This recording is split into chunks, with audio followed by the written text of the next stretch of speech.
going on, boys and girls? So, as part of the Live Up program, the Live Up live classes that we do 3 times a week, it's come to my attention that some of you, although doing the right things in your program, you are struggling to feel certain movements. Now, one movement that is actually really, really simple and hugely effective for building awesome glutes is the hip thrust. However, loads and loads and loads of you are running through the motions. You're doing the movements, but you're not necessarily getting the most out of the reps and the sets and therefore getting the results you want. So, a few of the adjustments that I've made as part of the live workouts, because they're supervised and I can physically see people doing the training, I make live adjustments there. But I figured for some of you who may be having the same problems, we'll make some adjustments here. So first of all, hip thrust, what is it?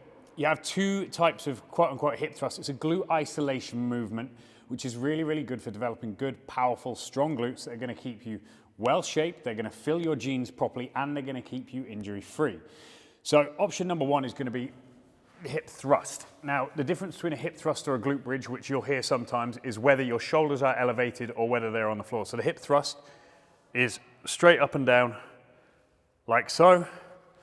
And a glute bridge is shoulders on the floor, exactly the same thing, okay? So that's just the only real difference between a hip thrust and a glute bridge.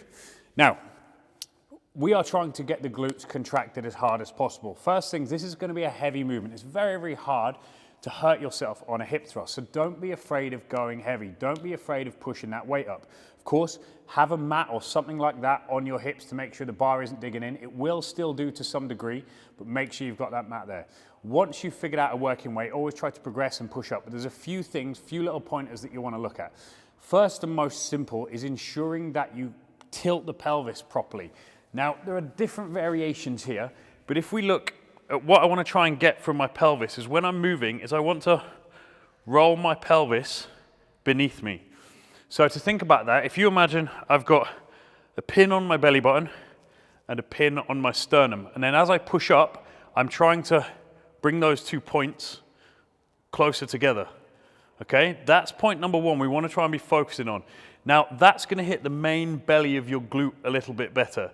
Now, you can, to some degree, arch your back a little bit more, which, although not ideal, because for most of you that's going to start to develop the lower back rather than the glutes, what it will still do is hit the upper outer glutes. So, although for most people you're going to be better off trying to roll your pelvis like that, for more advanced lifters and those of you with much better developed glutes that aren't really trying to play catch up on that, already have them there, arching your back a little bit is not the end of the world because it's going to push the tension a little bit further up your glutes, okay? So point number 1 for most of you, make sure you're rolling that pelvis.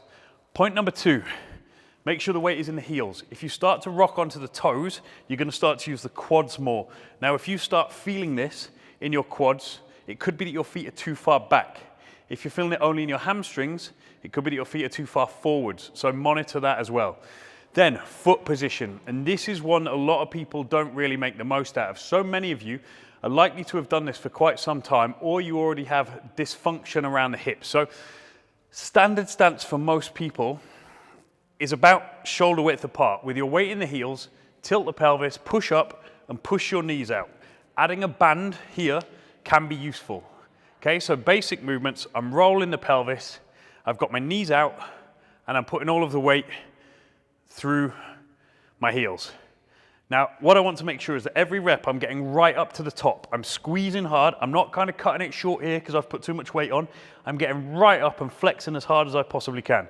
Okay? So those are the basics of the hip thrust or glute bridge. Where your shoulders are, where your feet are, what you're doing with your hips and what you're doing with your glutes in order to get the contraction. Now, some of you, many of you still don't feel it even though you're doing everything right. How can we adjust that to do so? Now, this is an underused variation for hip thrusting, which could save the day for you.